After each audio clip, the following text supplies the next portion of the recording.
بسم اللہ الرحمن الرحیم۔ معزز ناظرین اکرام، السلام علیکم ورحمۃ اللہ وبرکاتہ۔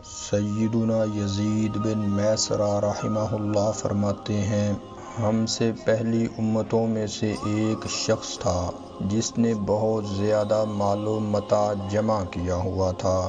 اس کی اولاد بھی کافی تھی، طرح طرح کی نعمتیں اسے میسر تھیں۔ کثیر مال ہونے کے باوجود وہ انتہائی کنجوس تھا، اللہ پاک کی راہ میں کچھ بھی نہیں خرچ کرتا تھا۔ ہر وقت اسی کوشش میں رہتا کہ کسی طرح میری دولت میں اضافہ ہو جائے۔ جب وہ بہت زیادہ مال جمع کر چکا تو اپنے آپ سے کہنے لگا، اب تو میں خوب عیش و عشرت کی زندگی گزاروں گا۔ چنانچہ وہ اپنے اہل و عیال کے ساتھ خوب عیش و عشرت سے رہنے لگا۔ بہت سے خدام ہر وقت ہاتھ باندھے اس کے حکم کے منتظر رہتے، الغرض وہ ان دنیاوی آسائشوں میں ایسا مگن ہوا کہ اپنی موت کو بالکل بھول گیا۔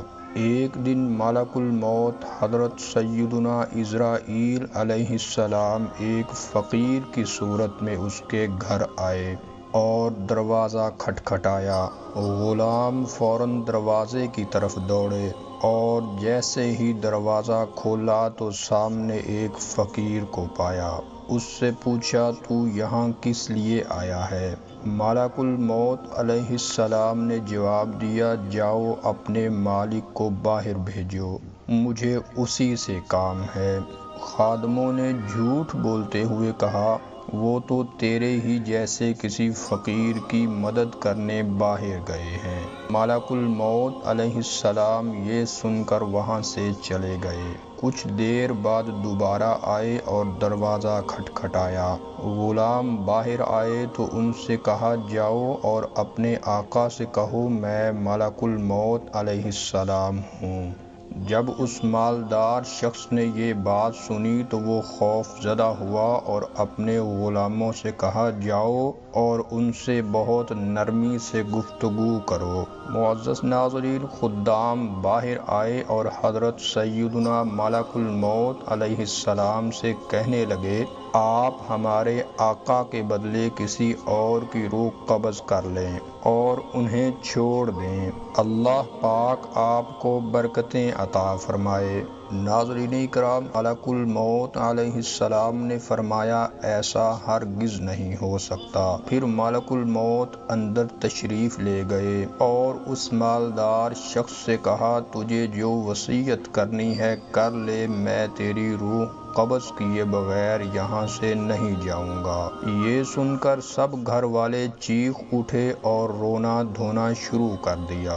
معزز ناظرین، اس شخص نے اپنے گھر والوں اور غلاموں سے کہا کہ سونے چاندی سے بھرے ہوئے صندوق اور تابوت کھول دو اور میری تمام دولت میرے سامنے لے آؤ۔ فوراً حکم کی تعمیل ہوئی اور سارا خزانہ اس کے قدموں میں ڈھیر کر دیا۔ وہ شخص سونے چاندی کے ڈھیر کے پاس آیا اور کہنے لگا، اے ذلیل و بدترین مال، تجھ پر لعنت ہو، تو نے ہی مجھے پروردگار عز و جل کے ذکر سے غافل رکھا، تو نے ہی مجھے آخرت کی تیاری سے روکے رکھا۔ ناظرین اکرام، یہ سن کر وہ مال اس سے کہنے لگا، تو مجھے ملامت نہ کر، کیا تو وہی نہیں کہ دنیا داروں کی نظروں میں حقیر تھا؟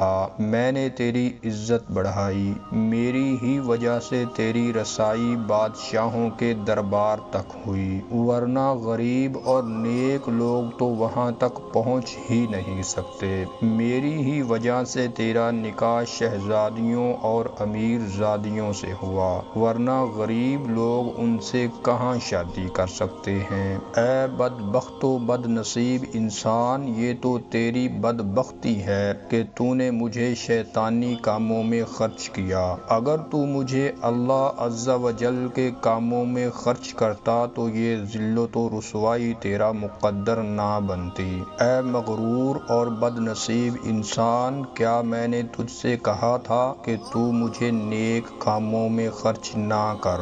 آج کے دن میں نہیں بلکہ تو زیادہ ملامت و لعنت کا مستحق ہے۔ اے ابن آدم، بے شک میں اور تو دونوں ہی مٹی سے پیدا کیے گئے ہیں، بس بہت سے لوگ ایسے ہیں جو نیکی کی راہ پر گامزن ہیں اور بہت سے گناہوں میں مستغرق ہیں۔ معزز ناظرین، امام ابن جوزی رحمہ اللہ فرماتے ہیں، گویا مال ہر شخص سے اسی طرح کہتا ہے، لہذا مال کی برائیوں سے بچ کر رہو اور اسے نیک کاموں میں خرچ کرو۔ تو ناظرین کرام، یہ تھی آج کی ویڈیو، اور اگر آپ تاریخ اسلامی کے عظیم سپہ سالار حضرت ابو عبیدہ بن جراح رضی اللہ تعالی عنہ کے متعلق ویڈیو دیکھنا چاہتے ہیں تو اوپر کراس کے بٹن پر کلک کر کے دیکھ سکتے ہیں۔ السلام علیکم ورحمۃ اللہ وبرکاتہ۔